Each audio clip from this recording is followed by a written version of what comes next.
ज़्यादा समय नहीं है, चुनाव अब लगभग सर पर ही है। इन तमाम बातों का आकलन इन चुनाव में हो जाए।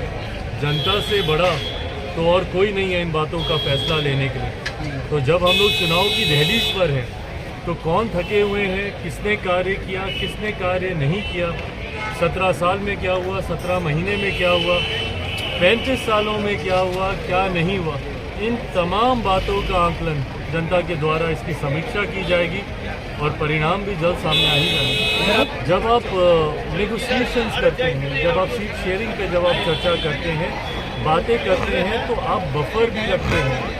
ये नहीं तो इसके बदले ये नहीं तो इसके बदले ये।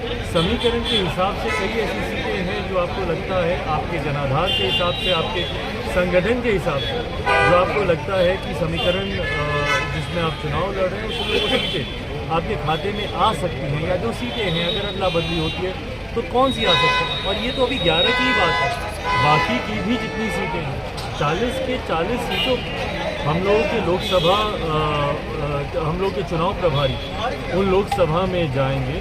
और मैं बार बार इस बात को कहता हूँ कि मैं सिर्फ अपनी सीटों पर ही ध्यान दूँ और मेरे गठबंधन को, मेरे संगठन का लाभ ही ना मिले तो फ़ायदा क्या गठबंधन में होने का। अगर आज की तारीख में अगर मैं एनडीए गठबंधन में हूँ, भाजपा के संगठन का मुझे लाभ ही नहीं मिले तो मेरा उस गठबंधन में होने का क्या फ़ायदा। उसी तरीके से जिस गठबंधन का हिस्सा हम लोग हैं, हमारे सहयोगी को भी उसका उतना ही लाभ मिले, उस सोच के साथ हर जिले में, हर लोकसभा में हमारा संगठन मजबूत हो, उस सोच के साथ ये जिम्मेदारी पार्टी के वरिष्ठ पदाधिकारियों को दी गई है।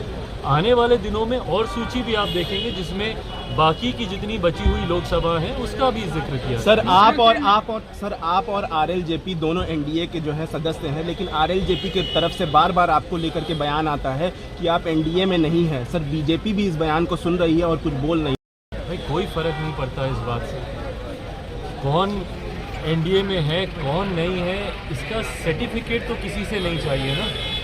और अगर सर्टिफिकेट की ही बात है तो फिर वो उस दिन की तस्वीर निकाल के याद कर लें, जब अगर मेरी याददाश्त सही है तो संभवतः 18 जुलाई की वो तारीख थी जब एनडीए की एक बड़ी बैठक, एनडीए के 25 साल पूरे होने पर दिल्ली के अशोका होटल में की गई थी वो बैठक आयोजित। उस बैठक में जिस तरीके से देश के प्रधानमंत्री जी गले लगाकर मेरा उस एनडीए की बैठक में स्वागत किया था, तो फिर वो तस्वीरें क्या थी?